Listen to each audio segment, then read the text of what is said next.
Biden was quoting hadith and he said inshallah during the debate, so everybody thought this is a Sharia candidate or something, you know. And what did he do for us? Nothing. In Islam, we have our own system of governance. So this popular vote government is not our system, right? But there is a principle called a maslaha, where there's a greater good or greater harm, and you could vote not believing in the system, but just to bring a benefit to the community or stop a harm, right?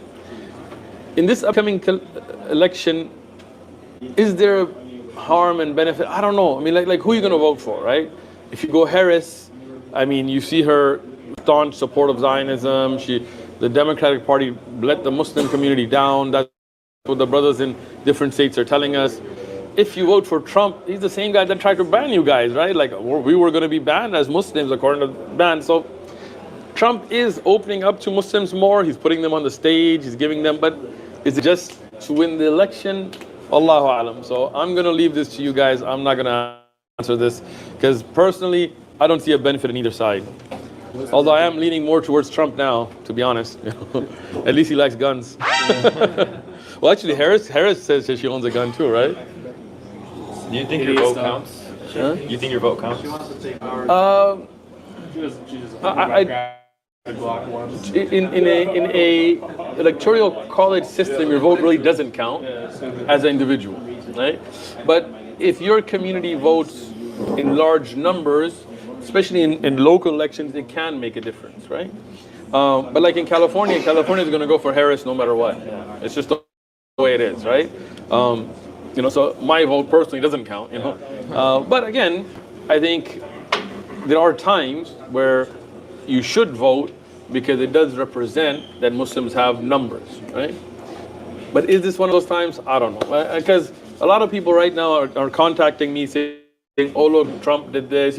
But I know it's just a show, right?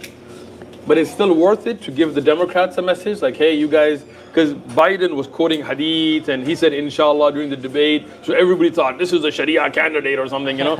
And what did he do for us? Nothing. He put trannies as, you know, heads of different, you know, whatever, housing or education, whatever. So to me, and even with the whole Palestine-Israel thing, they didn't do anything. Even on the Harris campaign, from what I've heard from our Muslim leaders across the country, they're not even being called. At least Trump is, right? But again, do I really think he's going to be any different? Probably not, you know. But I guess might be better than, you know, having another tranny put into whatever, you know. Yeah, I mean, you know, look. I mean, you know, the Republicans hate Muslims and the Democrats hate Islam. So, you know, what are we going to do, right?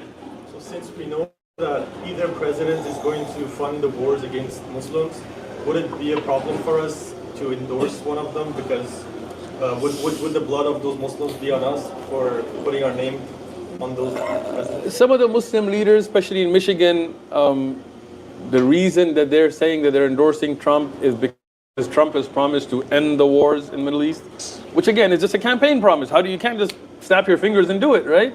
But this is what their idea is, that we're doing it for that niyyah, and if he doesn't, then that's not on us, right? Again, politics is a dirty game, you know. I'm not saying we don't get involved in it. We do need certain level of engagement with it because we do live in the country and we need to represent.